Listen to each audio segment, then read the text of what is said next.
Estado también estudiando, como decía Dina en la sobremesa, una subserie de una subserie de una subserie.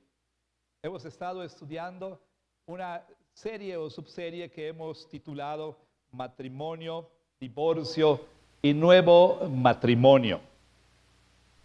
Y estamos en la recta final de esta subserie y estamos enfocando nuestra atención en uno de los asuntos, y el asunto es la decisión: ¿debo casarme o no debo casarme? Dijimos la semana pasada que a pesar de que este es el tema central en un sentido del pasaje final de este capítulo, a pesar de que el enfoque es en esta decisión, casarme o no casarme, todos nosotros, sin importar cuál sea nuestro estado civil, sin importar cuáles sean nuestras circunstancias presentes, sin importar cuáles sean nuestros intereses, todos nosotros los que profesamos la fe cristiana, los que nos confesamos discípulos de Cristo, tenemos la responsabilidad de ser instruidos. Si bien quizá la aplicación no sea directa en relación con la vida que usted está llevando en este momento, quizá no tiene ese dilema, el dilema de casarme o no casarme. Ese no es su problema, eso no es lo que enfrenta. Bueno, a pesar de eso, usted como cristiano tiene la responsabilidad de ser instruido para que a su vez usted pueda instruir a otros. Decíamos la semana pasada que uno de los frutos de una predicación sana, sólida, fiel de las Sagradas Escrituras es una comunidad de buenos consejeros. Y cuando digo buenos consejeros me refiero a personas que pueden aconsejar a otros a partir de una visión cristiana de la vida. Y en este caso, a partir de una visión cristiana del matrimonio y de la soltería. Cuando la nieta, el nieto, el sobrino, la sobrina, el hijo, la hija o algún joven o señorita de la iglesia vengan a nosotros con la pregunta: ¿qué piensa usted? ¿Debo o no debo casarme? Yo he estado pensando en esto, ¿qué me aconseja?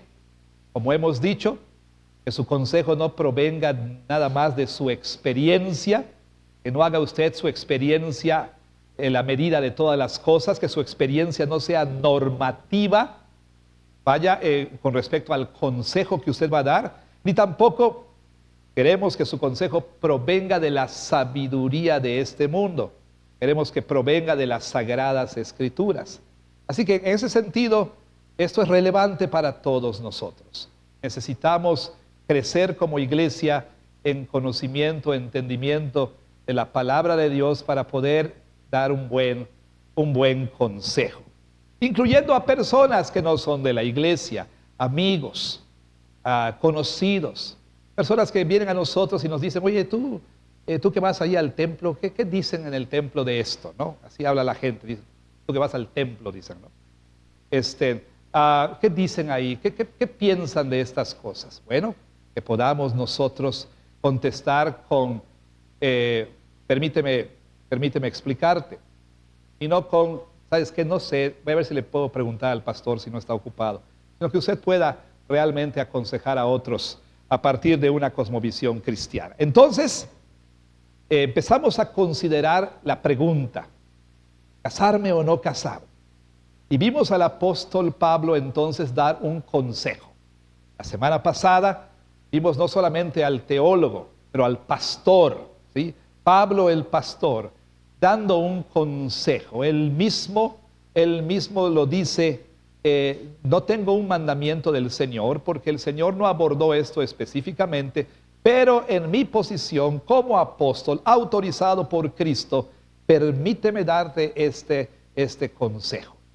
Y el consejo de Pablo fue, bueno, yo quisiera que se quedaran como yo, quisiera que fueran personas que aprovecharan la soltería, pero si se casan, dice, no pecan. Se quedan solteros, no pecan, en tanto y siempre y cuando la decisión para casarse o para no casarse esté en función del reino de Dios, en función de Dios y sus propósitos. Y entonces Pablo dice claramente que lo que él aconseja no es una decisión de elegir entre lo que es malo y lo que es bueno, entre lo que es correcto o incorrecto, sino es una decisión que tiene que ver con elegir entre lo que es bueno y lo que es mejor. Si te casas no pecas, si no te casas tampoco pecas. Ahora, él da 3 razones para considerar permanecer así como solteros, en el caso de los solteros. Pablo está aquí abordando a los solteros. Pablo ya en los primeros 16 versículos del capítulo 7 ha hablado a las personas casadas. Capítulo 7, versículos 17 al 24, Pablo ha enunciado ahí un principio, el cual ilustra con un par de ejemplos. Y aquí entonces Pablo habla a los solteros en la iglesia, comprometidos o no comprometidos. Pero al hacerlo también nos da principios a todos nosotros muy importantes. Vamos a leer entonces el pasaje que tenemos para hoy. Pastor, ya lo leímos. Sí, leímos todo el pasaje. Pero vamos a leer la sección en la que nos vamos a enfocar. Recuerde usted, Pablo da 3 razones para considerar no casarse. Dice, a la luz de la presente crisis. 2, a la luz de la venida del Señor. Y 3, a la luz de las complicaciones que vienen por y en la vida matrimonial. Entonces, hoy consideraremos la segunda razón. Veamos versículos 29 al 31. Dice así el apóstol Pablo: pero esto digo, hermanos, que el tiempo es corto. Resta pues que los que tienen esposa sean como si no la tuviesen, y los que lloran como si no llorasen, y los que se alegran como si no se alegrasen, y los que compran como si no poseyesen, y los que disfrutan de este mundo como si no lo disfrutasen, porque la apariencia de este mundo se pasa. Así termina la lectura de la palabra del Señor. Que el Señor añada su rica bendición a la lectura y exposición de su palabra. Oremos. Bendito sea, Señor, por habernos traído a todos y cada uno de nosotros a la iglesia el día de hoy. Estamos suplicando por la obra iluminadora de tu Santo Espíritu. Permite, Señor, que entendamos tu palabra, que la recibamos y la creamos, y que al creerla, Señor, podamos obedecerla en nuestra vida diaria. Cambia nuestra manera de pensar, nuestros sentimientos, cambia también nuestras motivaciones, cambia también, Señor, te rogamos, nuestra voluntad, confórmala más y más a la tuya y permite que vivamos en obediencia a tu palabra. Te rogamos también, Señor, que cualquier persona que no ha nacido de nuevo, Señor, tú le permitas en tu gracia, tú le concedas en tu gracia arrepentimiento para vida y fe salvadora en Jesucristo. Te lo rogamos en el nombre de Jesús. Amén. Amén. Bueno, el apóstol Pablo entonces, después de haber dado este consejo inicial, el cual encontramos en el versículo 25 y 26, cuando él dice que él da su consejo como alguien que es digno de confianza, y él dice que por causa de la necesidad que apremia, hará bien el hombre en quedarse como está. Primera razón que él ha dado, a causa de la necesidad que apremia. Quizá una hambruna en esa región, quizá la persecución que ya estaba pues creciendo en Asia Menor, quizá alguna otra situación local o contextual hizo al apóstol Pablo decir, mira, yo te aconsejo que a la luz de esta presente crisis, lo mejor sería quedarte como estás. Pero también, por supuesto, hay quienes dicen que el apóstol Pablo tiene algo más en mente. Y me parece que es digno de tomarse en cuenta. Él Pablo dice en el versículo 29, pero esto digo, hermanos. Hay dos observaciones aquí que son pertinentes. Número uno, noten que Pablo se dirige a los hermanos. Y esta es una manera muy común en la que el apóstol Pablo se refiere a toda la iglesia. En ese sentido, podemos entender que lo que Pablo va a decir aquí tiene que ver con casados y no casados, y tiene que ver con comprometidos y no comprometidos, y con solteros o no solteros, tiene que ver con todos nosotros. Pablo va a hablar aquí de algo que todo creyente, toda persona que ha creído en el Señor Jesucristo y que le sigue como su Señor, debe entender, creer y poner en práctica. No solamente está hablando aquí a los casados o a los solteros que están pensando en casarse o no casarse, está hablando a todos nosotros. Por otro lado, el verbo que se traduce aquí en el versículo 29, digo, es un verbo que en griego tiene la idea de una instrucción que es vinculante, que es normativa. En otras palabras, Pablo no nada más está dando su opinión, Pablo no está diciendo aquí algo que para él tiene sentido, pero tú si quieres lo tomas o lo dejas. No, Pablo en su posición de autoridad como apóstol de Jesucristo procede a dar una instrucción a todos los creyentes en Cristo.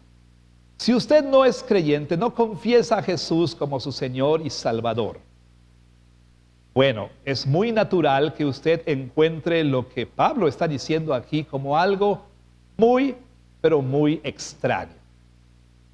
Se requiere de la obra del Espíritu Santo, esa obra regeneradora y transformadora, que entre otras cosas hace darnos un nuevo corazón, que cambia nuestra mente, la cual sin su obra es una mente naturalmente hostil a la ley de Dios, que hace que la persona no se sujete a la ley de Dios, porque no puede, no solamente no quiere, sino no puede. Entonces, por esta razón usted va a encontrar esto pues como algo extraño, por decirlo menos, y por decirlo más, algo que raya realmente en lo insultante. Pero cualquiera que sea el caso, sea usted creyente o no, escuchemos lo que el apóstol Pablo dice. ¿Y qué es lo que dice el apóstol Pablo? Se estará usted preguntando. Bueno, dice así en el versículo 29. Esto digo, hermanos, que el tiempo es corto. El tiempo es corto. ¿Qué quiere decir el apóstol Pablo con que el tiempo es corto? ¿Qué tiene que ver esta declaración de que el tiempo es corto con la decisión de casarse o no casarse? ¿Qué tiene que ver con mi vida ahora? ¿Qué tiene que ver con mis estudios? ¿Qué tiene que ver con mi matrimonio? ¿Qué tiene que ver con mi paternidad? ¿Qué tiene que ver con mi situación laboral? ¿Qué tiene que ver con mi salud? ¿Qué tiene que ver, en pocas palabras, con mi diario vivir? Bueno, mucho, mucho. ¿A qué se refiere el apóstol Pablo? ¿Qué quiere decir Pablo con que el tiempo es corto? A veces es más fácil entender lo que no quiere decir. Es como decir, oye, ¿qué es esto? Bueno, no te puedo decir qué es, pero sí te puedo decir qué no es. Y en ese sentido, pues lo que Pablo no está diciendo aquí es que Pablo creía que el retorno de Cristo era tan inminente, estaba tan a la vuelta de la esquina, que todo entonces era irrelevante. Sabemos que el apóstol Pablo no creía tal cosa porque él tuvo que corregir, por ejemplo, a los creyentes de Tesalónica. Y él, en pocas palabras, esto fue lo que les dijo: hermanos, tienen que bajarle unas 3 rayitas a su escatología sobrecalentada. ¿Qué es escatología? Se preguntará usted. Pues es la doctrina de las últimas cosas, ¿sí? De lo que tiene que ver con, vamos a decirlo coloquialmente, con el fin del mundo, ¿okay? aunque no solamente se refiere a eso, pero bueno. Y Pablo les dice, a ver, bájenle 3 rayitas. ¿Por qué? Fíjense, en Tesalónica los creyentes malentendieron la enseñanza de Pablo acerca del retorno de Cristo y algunos pensaron que era tan inminente el retorno de Jesús que decidieron renunciar a sus trabajos, dejar la escuela, dejar todo, irse a las montañas a esperar el retorno de Cristo. Claro que, en palabras de las abuelitas, algunos vivales aprovecharon, vieron un caballo ensillado y se les antojó viaje y dijeron, pues ya no tengo por qué trabajar porque Cristo ya viene. Y si Cristo viene, pues ¿para qué voy a trabajar mañana? ¿De qué va a servir? ¿Sí? Y entonces renunciaron a sus trabajos, dejaron de trabajar porque Cristo estaba a la vuelta. Pero Pablo, recuerdan ustedes, les dice a estos tesalonicenses, a ver hermanos, a ver, vamos a calmarnos un poquito y entendamos que, capítulo 2, el Señor no va a regresar hasta que pasen 2 cosas. Y Él les instruye con respecto a la gran apostasía que ha de venir y la manifestación de quien llama a Él en Tesalonicenses el hombre de pecado, es decir, el anticristo. Y entonces les dice, bájenle un poquito, regresen a su trabajo, vivan sus vidas normales, y vivan sus vidas en función del reino de Dios. Entonces, Pablo sabemos que no quiere decir aquí con que el tiempo es corto, de que pues como ya la venida de Cristo está tan cerquita, entonces nada más importa. No es lo que quiere decir el apóstol Pablo. ¿Qué es entonces lo que quiere decir? Bueno, lo que el apóstol Pablo quiere decir, entre muchas otras cosas, es lo siguiente. Pablo está consciente de que la primera venida de Cristo, su encarnación, su vida sin pecado, su muerte expiatoria, su sepultura, su resurrección de entre los muertos, su ascensión al cielo y el envío del Espíritu Santo, todo este conjunto o paquete de eventos entendidos en el Nuevo Testamento como la primera venida, por un lado, por supuesto, fue el cumplimiento de una esperanza largamente, sí, valga la redundancia, esperada, de algo que había sido anunciado desde Génesis capítulo 3, versículo 15, algo que los profetas habían anunciado una y otra vez. ¿Y qué es? La venida del reino de Dios a la tierra. Cuando Jesús inició su ministerio, Jesús dijo, el reino de los cielos se ha acercado. Por lo tanto, arrepiéntanse y crean en el Evangelio. Jesús anunció que esa esperanza del Antiguo Testamento finalmente se había cumplido en su venida. El largamente anhelado reino de Dios ya estaba entre nosotros. Él había introducido el reino y Él había inaugurado el reino. Esa esperanza se había cumplido en su vida y en su ministerio. Entonces, su primera venida vino a traer un cambio significativo en el tiempo. El tiempo se comprime. La venida de Cristo marcó el inicio de la etapa final de la historia. La venida de Cristo marcó la puesta en marcha de la cuenta regresiva. La venida de Cristo introdujo lo que los profetas, desde Moisés hasta todos los demás profetas, llamaron los postreros días. La venida de Cristo entonces ya ha traído el fin ya comenzó, el fin está en marcha.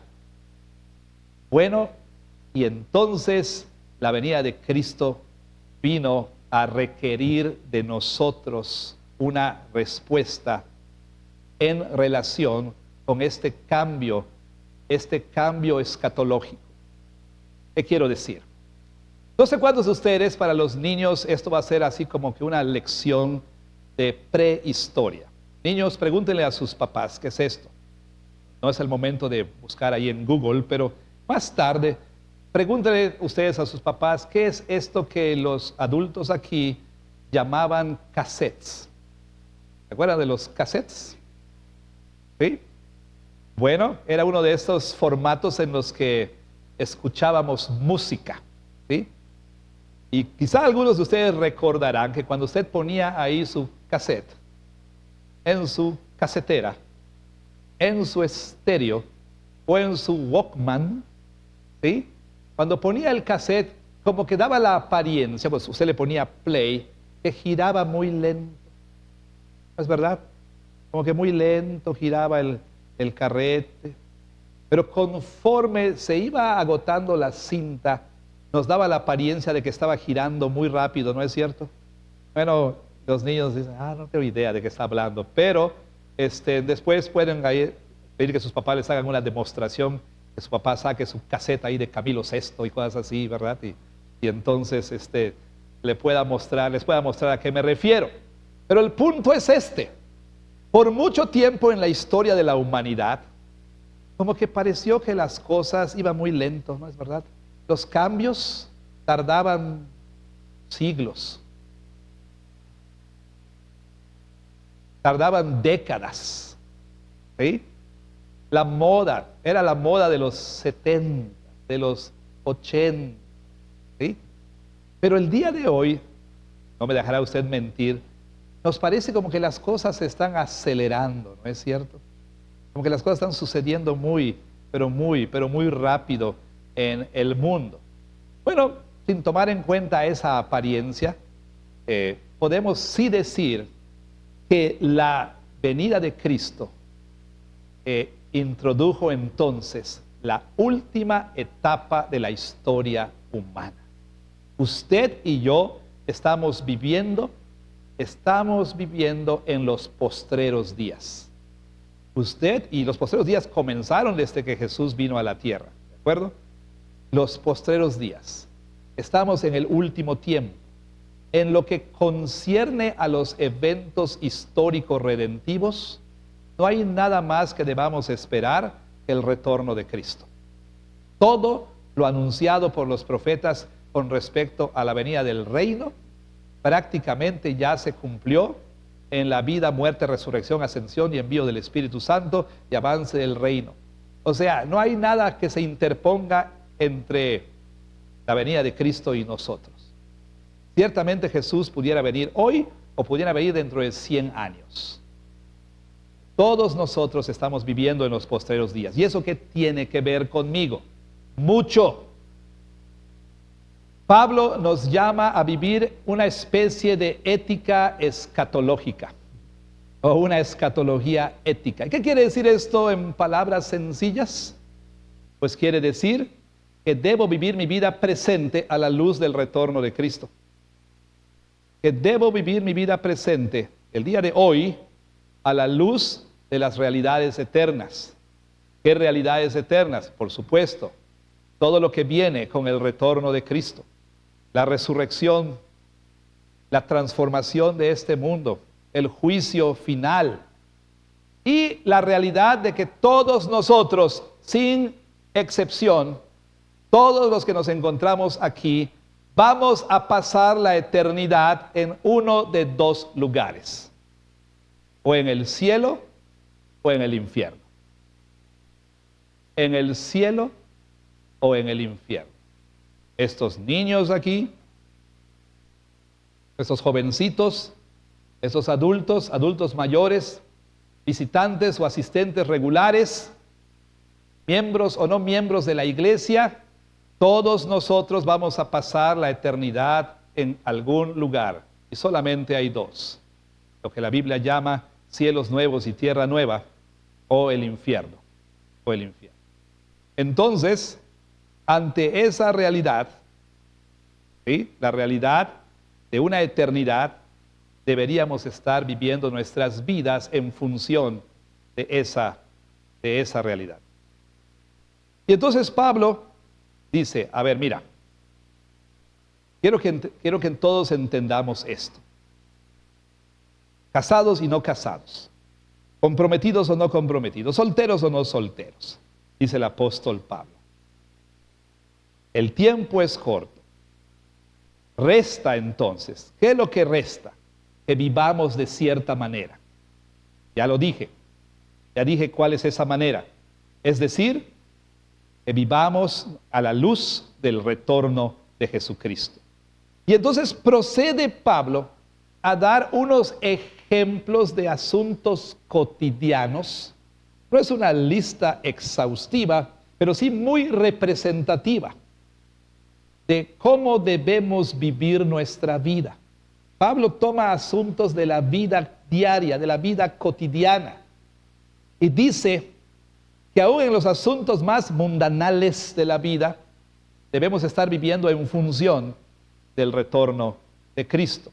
Y entonces él dice que la manera en que nosotros debemos vivir es esta, y usa una frase que repite varias veces: como si no.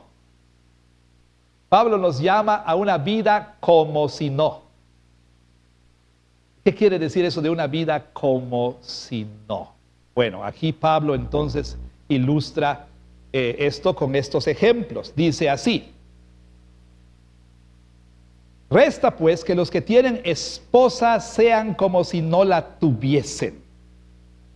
Pablo habla entonces de algo que es muy preciado para todos nosotros y que es la vida familiar, la familia, el cónyuge. De nueva cuenta, habrá que entender qué es lo que Pablo no está diciendo.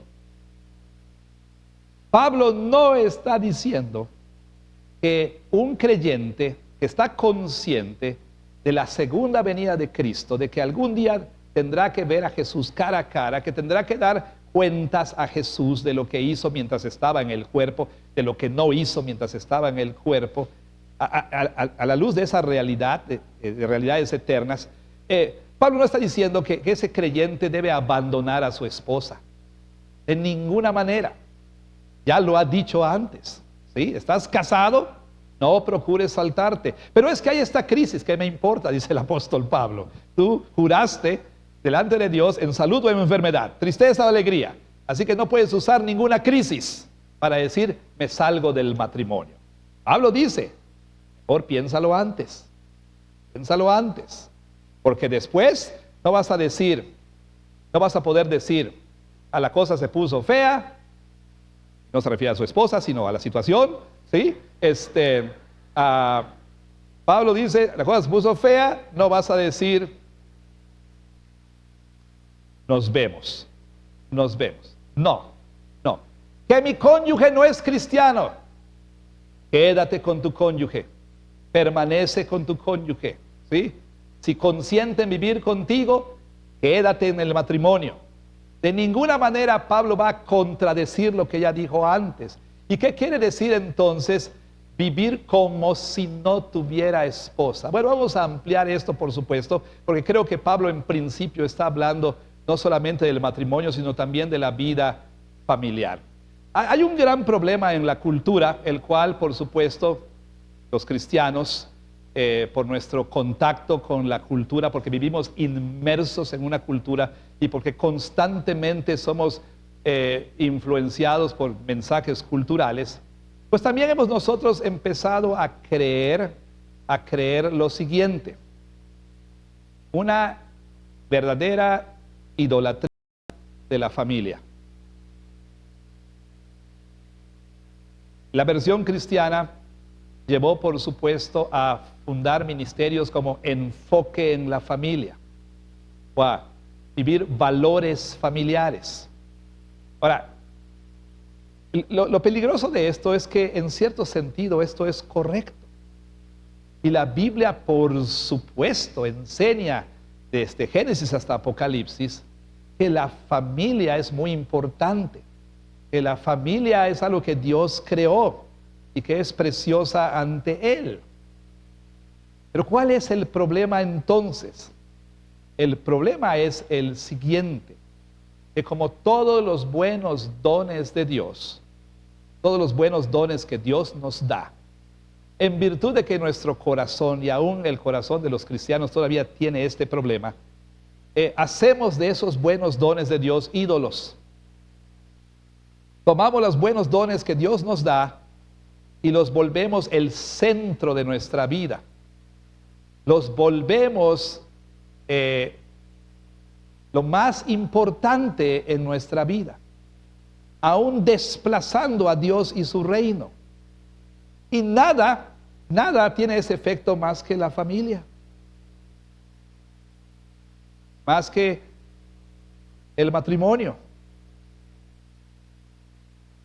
Verán ustedes.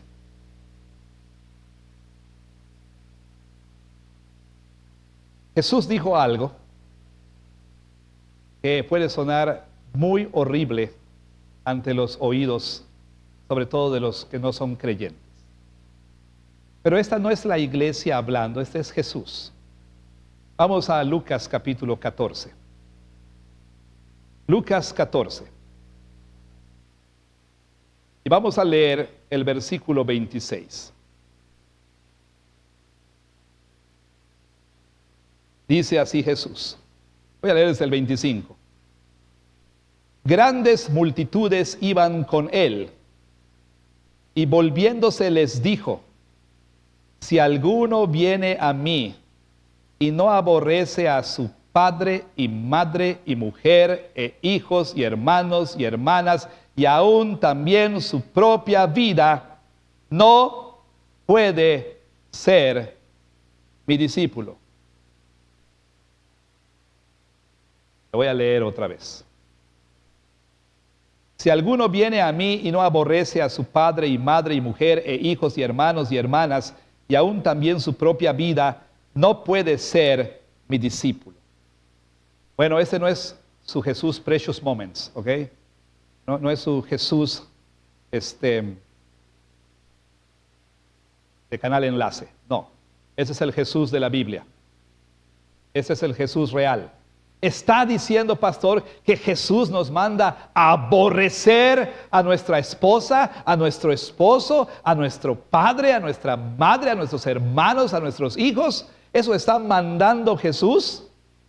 Bueno, antes que usted salte a la conclusión incorrecta, tiene que entender que esto es un hebraísmo, es una manera muy peculiar de los hebreos de establecer relaciones, ¿sí? ¿En qué sentido? En una relación determinar cuál o quién es el que toma el precedente, quién es el más importante, quién es primero, quién tiene la prioridad. No nos está mandando literalmente odiar a nuestros padres o nuestro cónyuge o nuestros hijos. No es eso lo que está diciendo. Está diciendo que cuando entonces ponemos a la familia junto a él, él es primero. Al esposo o a la esposa junto a él, él es primero. A los hijos, él es primero. Él es el Señor. Él es Dios. Esta manera de pensar que ha infectado aún a la iglesia hace que nosotros pongamos este orden: Dios, familia, iglesia. Ahora, en cierto sentido eso es correcto, porque verá usted, también ha habido abusos en nombre de la iglesia, en nombre de la vida cristiana.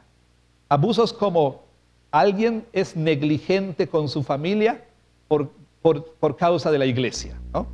No provee para su familia por causa de la iglesia. No atiende a su familia por causa de la iglesia. No educa a sus hijos por causa de la iglesia. Nunca está en casa por causa de la iglesia. Eso es un error, eso es pecado. La Biblia contundentemente dice que si alguno tiene familiares y uno entonces no provee para ellos, es peor que un incrédulo, ha negado la fe. No podemos tomar la iglesia como excusa para no cumplir nuestros deberes para con nuestra familia. Pero por otro lado, y este es el asunto que hemos absorbido como iglesia, estamos poniendo muchas veces a la familia por encima de Dios y sus propósitos. Puedo mencionar cientos de ejemplos, pero pensemos en ejemplos tan comunes como esto.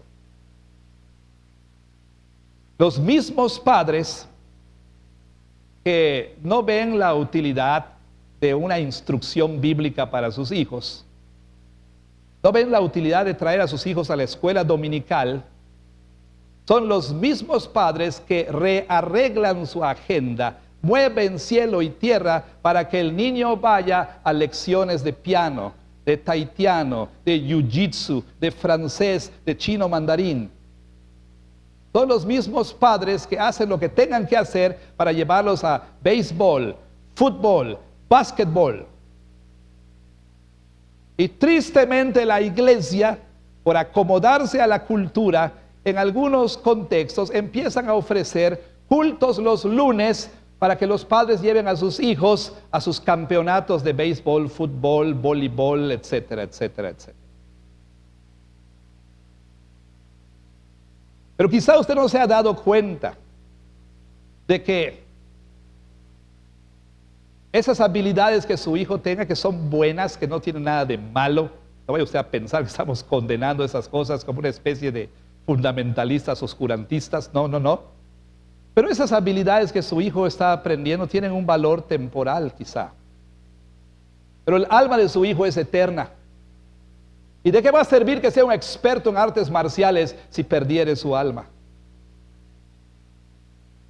¿De qué va a servir que hable 3, 4, 5 idiomas si va a pasar la eternidad en el infierno? ¿De qué va a servir que su hijo sea un concertista todos los domingos ahí en la Sinfónica si está eternamente perdido? A esos mismos padres que no ven utilidad en la instrucción bíblica y que dicen no a la escuela dominical, no al IGES Kids, no a esto, no a lo otro, son los mismos que mueven cielo y tierra para que sus hijos sean parte de cosas que están pasando. ¿Está mal que su hijo tome lecciones de idiomas? No, pero estamos hablando aquí de esas prioridades, ¿sí? De esas prioridades. Lo mismo, si estás pensando casarte y hacer de tu matrimonio algo último, estás haciendo de ese matrimonio un ídolo. Si estás pensando casarte, ¿sí? Y entonces, por vivir tu vida familiar, vas a decir no a la hospitalidad con los cristianos, o a asistir a la iglesia, o asistir a los estudios bíblicos, porque tienes que cuidar tu matrimonio. Bueno, esa película la he visto muchas veces, ¿sí? En esta iglesia. Personas que dicen, no, pastor, ya no voy a ir porque voy a atender mi matrimonio. Voy a atender ¿y saben qué? Por atender su matrimonio, esa persona ya está perdida en el mundo otra vez, ¿no? Ganó la parte incrédula. De nueva cuenta, usted tiene que entender que este es Jesús quien dice, nadie debe tomar precedente, nadie debe estar por encima, nadie puede ser antes que yo, nadie puede ser la prioridad número 1 excepto yo. Si tuvieras que escoger entre yo y las personas que más amas, debes escoger a mí. Y si no puedes, dice Jesús, no eres digno de ser mi discípulo.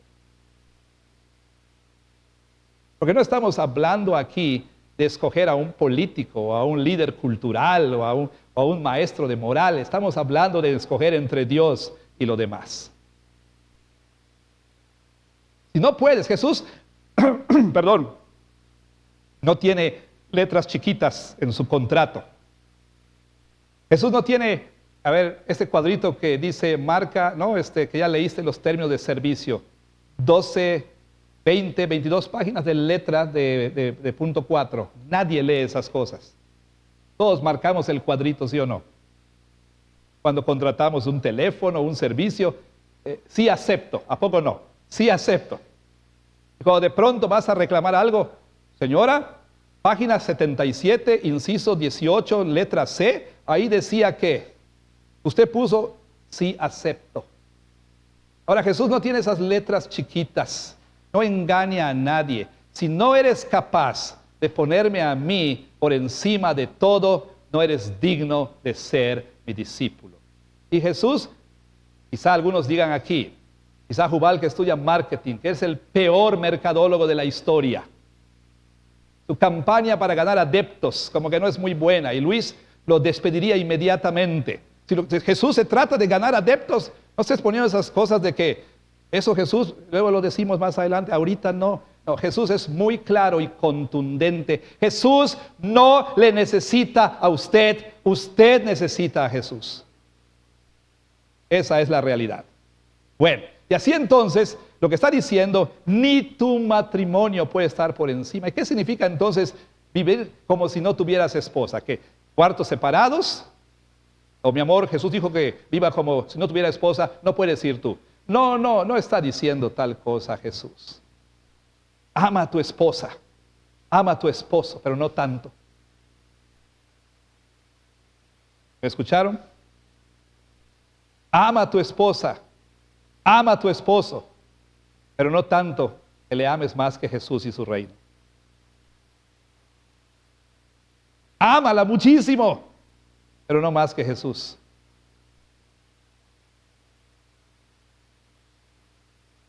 Y Pablo habla de otras situaciones. Por ejemplo, vea usted. Dice también, versículo 30, los que lloran como si no llorasen. ¿Y qué es esto?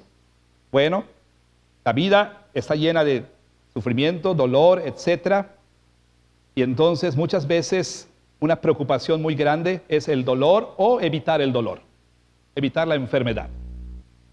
Todo se me consume en mis suplementos alimenticios. Todo se me va en evitar enfermarme. COVID reveló cuánto amamos nuestra vida.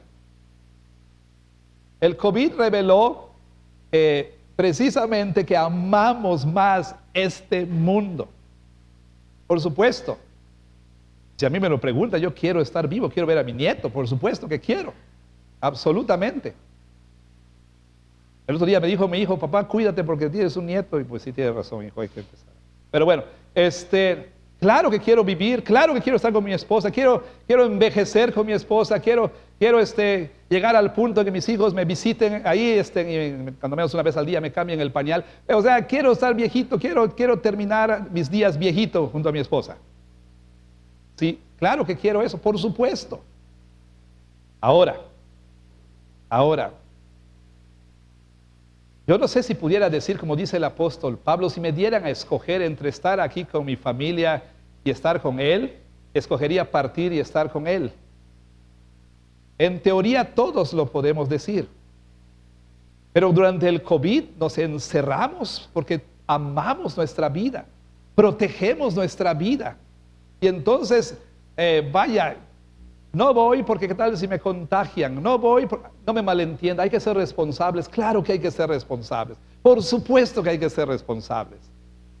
Pero aquí hablo de que cuando nosotros por proteger nuestra salud, o sea, desde las mamás que no quieren mandar a sus niños a cuna que porque los van a contagiar, que no quieren que los toquen en la iglesia que porque los van a contagiar. O sea, sé que hay que ser cuidadosos, sé que hay que ser responsables. No voy al estudio bíblico porque no, es un caldo de cultivo ahí. O sea, es que no usan cubreboca, es que cuide su salud, ame su salud, pero no tanto.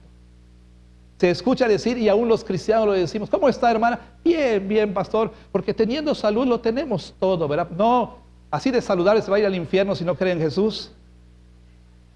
Sí, cuídate, anda al gimnasio, no quedes como yo. ¿Sí? Haz ejercicio, cuida tu alimentación, ten buenos suplementos, lo que quieras. Pero si vives para tu propio reino, así de fit, te vas a ir al infierno. Delgadita. Cuida tu salud, pero no tanto que la ames más que el reino de Dios, que la iglesia. Y luego Pablo dice también, dice los que se alegran como si no se alegrasen.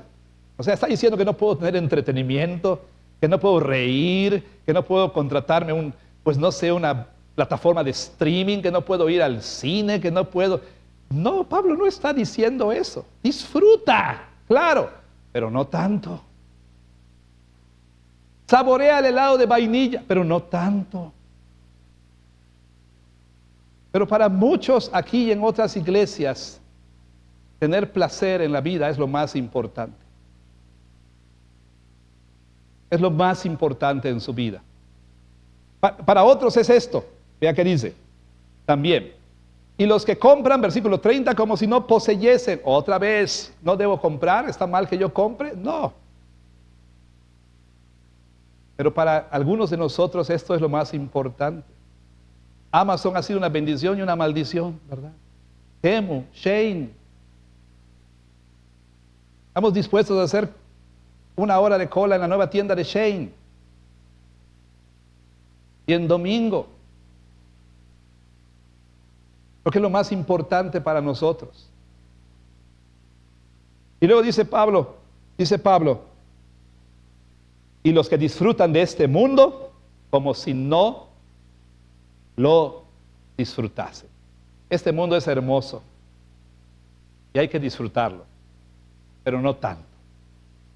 No tanto en el sentido de que te aferres a este mundo, te aferres a tu esposa o esposo, te aferres a tus hijos, a tus nietos, a tu casa, ¿sí? Te aferres a tu auto, te aferres a tu ropa, te aferres a tu mascota, te aferres a tus títulos, te aferres a tu trabajo, te aferres a tu dinero. ¿Por qué? ¿Por qué? ¿Por qué no debes hacer tal cosa? Pablo dice aquí claramente, esta es la razón. Dice el versículo 31, porque la apariencia de este mundo se pasa. ¿Qué dice Pablo? Lo mismo que dice el apóstol Juan. Juan leyó a Pablo y escribió en su carta, no amen al mundo ni las cosas que están en el mundo.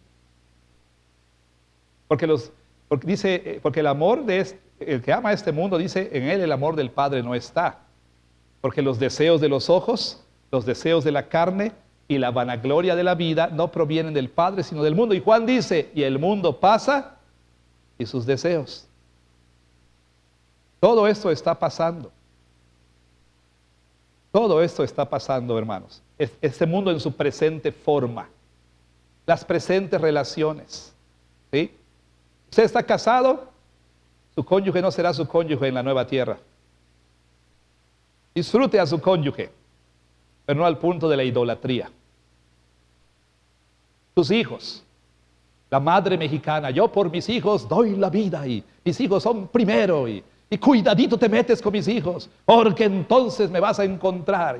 Y hasta al marido le dicen, mis hijos están primero que tú.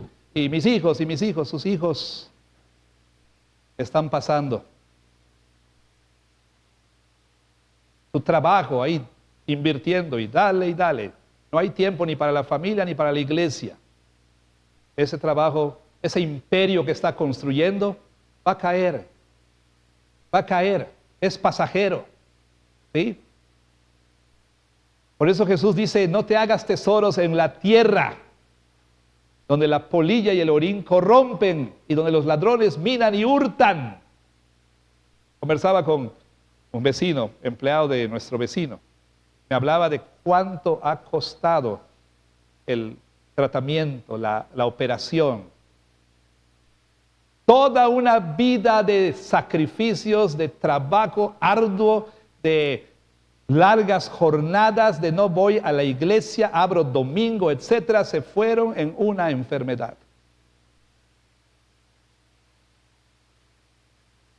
Este mundo es como querer retener este mundo, es como querer retener la arena que está ahí en la playa. Es como querer retener el viento. Querer ser joven y bella para siempre. Querer ser saludable. Todo eso es bueno. Pablo no está diciendo que son cosas malas. Pablo no está condenando a la gente que disfruta su matrimonio, que disfruta los buenos dones de Dios, que cuida su salud, que compra y vende, que disfruta este mundo. Pablo no está diciendo que eso es malo, pero él está diciendo que a la luz de la realidad de que estamos en el último tiempo, de que estamos a punto de llegar a ese momento en el que el Señor Jesús va a retornar, en el que vamos a comparecer ante su trono, en el que vamos a enfrentar la eternidad. A la luz de todas estas realidades, todo debe ser relativo. Y debe ser relativo en función o en relación con el reino de Dios. Lo más importante debe ser Dios y su reino. Dios y sus propósitos, no nosotros. Entonces, Pablo contundentemente dice, todo esto que te estoy diciendo es por esta razón. El mundo pasa, el mundo está pasando, el mundo en su presente forma está pasando. Entonces, si te vas a casar, hazlo a la luz de esta realidad. Si te vas a quedar soltero, hazlo a la luz de esa realidad. Si vas a disfrutar, hazlo a la luz de esa realidad. ¿Por qué? Porque todas estas cosas tienen el potencial de volverse el centro de nuestras vidas. Todas estas cosas tienen el potencial de ocupar el lugar de mayor importancia en nuestra vida. Por eso Pablo dice, vive como si no. Porque el helado de vainilla tiene ese potencial de ser el centro de tu vida. Porque la familia tiene ese potencial de ser el centro de tu vida. Porque los estudios tienen el potencial de volverse el centro de tu vida. Porque tu negocio tiene el potencial de ser el centro de tu vida, de volverse el centro de tu vida. Porque tus hijos tienen el potencial de volverse el centro de tu vida. En pocas palabras, son ídolos potenciales, reinos rivales.